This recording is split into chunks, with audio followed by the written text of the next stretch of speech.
Hello everyone, welcome to health की बात यथार्थ के साथ। मैं डॉक्टर दीपांकर वत्सु, मैं एक इंटरवेंशनल कार्डियोलॉजिस्ट हूँ। एंजियोप्लास्टी कब करते हैं, किस स्थिति में की जाती है, इसके बारे में। एंजियोप्लास्टी कार्डियोलॉजी का एक पार्ट है जिसमें हम हार्ट की नसों को खोलने के लिए पहले हार्ट की नसों के अंदर एक तार डालते हैं, उसके ऊपर बलून ले जा करके नस के अंदर जो सिकुड़न आई है उसको खोलने की कोशिश की जाती है, और जब वो नस की सिकुड़न खुल जाती है तो फिर वहाँ पर एक स्टेंट लगा करके, जो एक पेन के स्प्रिंग के जैसा एक मटेरियल होता है, वो लगा कर नस खुला रहे, इसको सुनिश्चित करते हैं।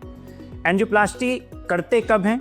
एंजियोप्लास्टी अगर किसी इंसान को हार्ट अटैक होता है, हार्ट अटैक में जैसे छाती में दर्द होना, दर्द बाईं हाथ में फैलना, पीछे पीठ में जाना, जबड़ों की तरफ जाना, अगर इस प्रकार का किसी को सिम्टम हो रहा है, उसका ईसीजी करके सिर्फ एक ईसीजी से ये पता लगाया जा सकता है कि मरीज को तत्काल हार्ट अटैक हो रहा है या नहीं हो रहा है।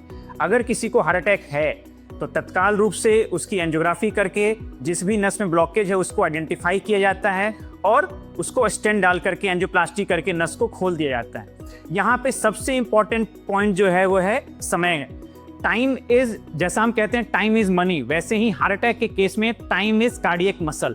हम जितना समय लूज करते हैं यह सोचने में कि हार्ट अटैक है नहीं है, हार्ट अटैक अगर है तो इलाज किस तरीके से कराना है, जितना भी हम समय लूज करते हैं हार्ट की जो मांसपेशियां हैं वो उतनी ही डैमेज होती जाती हैं। तो हार्ट अटैक के केस में हमें शीघ्र एंजियोग्राफी और एंजियोप्लास्टी के लिए डिसीजन लेना चाहिए और उसकी तरफ बढ़ना चाहिए।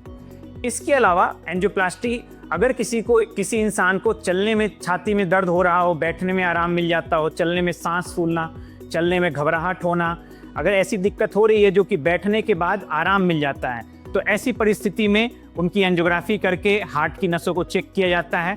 और अगर नसों की सिकुड़न इतनी ज़्यादा है कि वो खून के प्रवाह को तकलीफ दे रही है, तो उस केस में सिमिलर प्रोसीजर जैसा मैंने आपको बताया, तार डालते हैं, उसके बाद बलून करके स्टेंट डाल करके नस को खोला जाता है। मुख्यतः ये दो इंडिकेशन है। इसके अलावा अगर किसी को बैठे बैठे छाती में दर्द हो रहा है, 15 से 20 मिनट तक, आधे घंटे तक दर्द रहता है, दर्द धीरे धीरे अपने आप कम हो जाता है, या सॉल्टेट की गोली खाने पे दर्द कम हो जाता हो, तो ऐसी स्थिति में भी एंजियोग्राफी करके हमें देखना चाहिए। Thank you.